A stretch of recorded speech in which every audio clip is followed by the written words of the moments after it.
क्या आपने कभी सोचा है कि मैंने तो अपना घर खरीद लिया है, तो क्या मुझे एचआरए मिलेगा? या मेरा होम लोन चल रहा है तो क्या मेरा एचआरए खत्म हो जाएगा? अगर आपके भी मन में यही सवाल है तो हो सकता है कि आप हर साल 50,000, 1 लाख या उससे भी ज्यादा का टैक्स बेनिफिट खो रहे हो।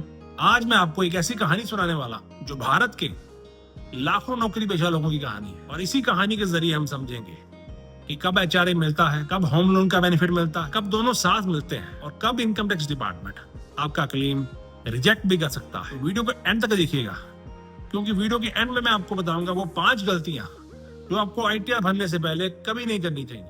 नमस्कार दोस्तों, मैं हूं सैयद दिनेश और स्वागत है आपको मेरे चैनल पर। मिलिए अमित शर्मा से। अमित की उम्र है 32 साल। वह एक सॉफ्टवेयर इंजीनियर है और वो अपनी नौकरी गुरुग्राम में करता है। उसकी सालाना सैलरी 18 लाख रुपए है। कंपनी उन्हें हर महीने एचआरए भी देती है।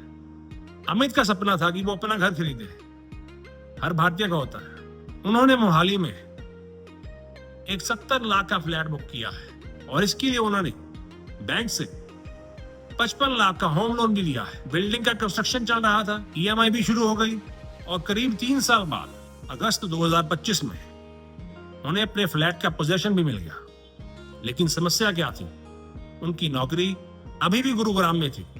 अगर वे रोज मोहाली से गुरुग्राम आते जाते तो उन्हें करीब 500 किलोमीटर का सफर तय करना पड़ता। इसलिए उन्होंने फैसला किया कि अपना फ्लैट मोहाली में किराए पर दे देंगे और खुद गुरुग्राम में किराए के मकान में रहेंगे। अब अमित के मन में भी वही सवाल आया, क्या मैं एचआरए भी क्लेम कर सकता हूँ और होम लोन भी? यही सवाल हर साल लाखों लोग पूछते हैं। सबसे बड़ा मिथ क्या है? बहुत लोग सोचते हैं कि अगर मकान आपके नाम पे है तो आपको एचआरए नहीं मिल सकता, लेकिन यह बात पूरी तरह सही नहीं। इनकम टैक्स एक्ट कहीं भी यह नहीं कहता कि केवल घर खरीद लेने से एचआरए खत्म हो जाएगा। असल सवाल यह है कि क्या आप असल में किराया देकर रह रहे हैं? क्या आपकी कंपनी एचआरए देती है? क्या आपका घर उस शहर में मौजूद है जहां आपकी नौकरी है? अगर आपका जवाब नहीं है तो आप एचआरए के पात्र हो सकते हैं। यानी घर खरीदना और एचआरए लेना दो अलग अलग बातें।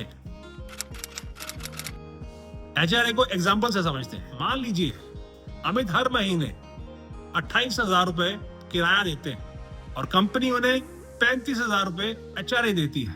उनका अपना घर मोहाली में है और उनकी नौकरी गुरुग्राम में। अब इनकम टैक्स डिपार्टमेंट क्या कहेगा? वह ये नहीं देखेगा कि आपके नाम पर घर है, वह ये देखेगा कि आप क्या वास्तव में किराया दे रहे हैं और क्या एचआरए के नियम पूरे कर रहे हैं।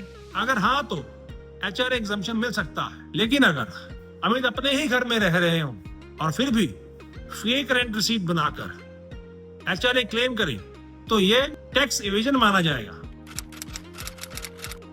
अब आते हैं होम लोन के बेनिफिट पे। होम लोन में 3 अलग अलग टैक्स बेनिफिट्स हो सकते हैं। पहला, प्रिंसिपल रिपेमेंट।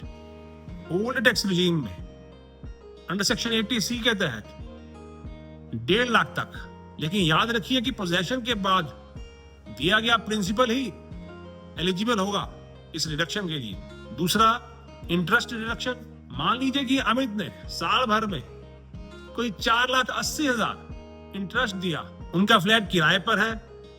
अब यहाँ पर सेक्शन 24B लागू होगा। रेंटल इनकम के साथ इंटरेस्ट एडजस्ट होगा, यानी कि रेंटल इनकम में से इंटरेस्ट को माइनस कर दिया जाएगा। ओल्ड रिजीम में हाउस प्रॉपर्टी लॉस के नियम भी लागू हो सकते हैं। तीसरा, प्री कंस्ट्रक्शन इंटरेस्ट। मान लीजिए अमित ने प्री कंस्ट्रक्शन पीरियड में 9 लाख रुपए इंटरेस्ट दिया। अब क्या ये पैसा बेकार गया?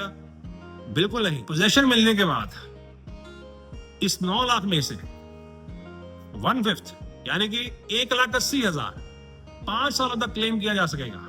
यही बेनिफिट सबसे कम लोग जानते हैं। Old versus new regime.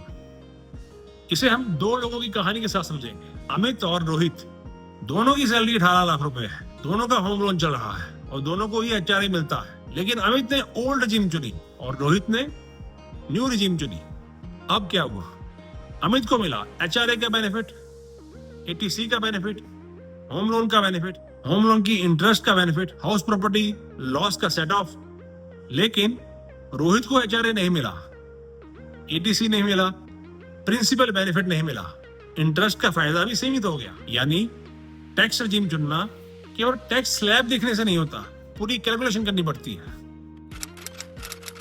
अब एक और एग्जांपल देखते हैं। नेहा मुंबई में नौकरी करती है, उन्होंने पुणे में फ्लैट खरीदा, लेकिन कभी किराए पर नहीं दिया, खुद भी वहां नहीं रहती, मुंबई में किराए पर रहती है। आईटीआर भरते समय उन्होंने एचआरए भी क्लेम कर लिया और होम लोन इंटरेस्ट भी, लेकिन उन्होंने रेंटल इनकम दिखाई ही नहीं, जबकि फ्लैट किराए पर दिया हुआ था। इनकम टैक्स डिपार्टमेंट ने नोटिस भेज दिया, क्योंकि एआईएस और टीआईएस में कई जानकारियां उपलब्ध होती हैं, और यदि किराए की इनकम और कोई अन्य जानकारी सही तरह से आईटीआर में रिपोर्ट नहीं की जाती, तो इनकम टैक्स विभाग आपकी आईटीआर की जांच कर सकता है। याद रखिए, टैक्स बेनिफिट लेना गलत नहीं है, गलत जानकारी देना गलत है।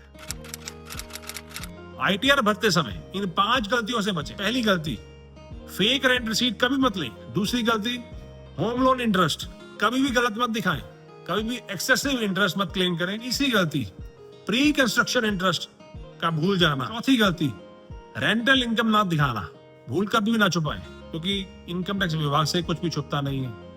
बाद में अगर जानकारी उनके सामने आ जाए तो आपको नोटिस आ सकता है। पांचवी गलती, बिना तुलना किए, बिना कंपेयर किए ओल्ड या न्यू रिजीम चुन लेना, ये सबसे बड़ी गलती है। तो कंक्लूजन क्या है दोस्तों, अगर आपकी स्थिति भी अमित जैसी है, यानी होम लोन भी है, अपना घर किसी दूसरे शहर में है, और आप नौकरी की वजह से किराए पर रह रहे हैं और एम्प्लॉयर से एचआरए मिलता है, तो संभव है कि आप एचआरए और होम लोन दोनों का बेनिफिट ले सकते हैं, बशर्ते कि इनकम टैक्स की सभी शर्तें पूरी हो और सही जानकारी के साथ आईटीआर जो है अपनी भरी जाए। लेकिन अगर आपने न्यू टैक्स रेजिम चुनी है तो एचआरए और एटीसी जैसे लाभ आपको उपलब्ध नहीं होंगे। इसलिए आईटीआर भरते समय केवल टैक्स स्लैब मत देखिए, पूरा टैक्स कैलकुलेशन कीजिए, या अपने चार्टर्ड अकाउंटेंट से पूछें, या अपने वकील से पूछें जो आपकी आईटीआर भरते हैं। अगर आपको वीडियो से कुछ नया सीखने को मिला हो तो इस वीडियो को अपने उन मित्रों, उन परिवार वालों से जरूर शेयर करें जो होम लोन लेकर दूसरे शहर में नौकरी कर रहे हैं। वीडियो को लाइक करें और चैनल को सब्सक्राइब करें, और कमेंट में बताइए कि क्या आपके पास होम लोन है। अगर आपने होम लोन लिया है तो क्या आप ओल्ड टैक्स रेजिम में है या न्यू टैक्स रेजिम में है। मिलते हैं ऐसे किसी और महत्वपूर्ण वीडियो में, तब तक के लिए जय हिंद, जय Bharat. Thanks for watching guys, thank you.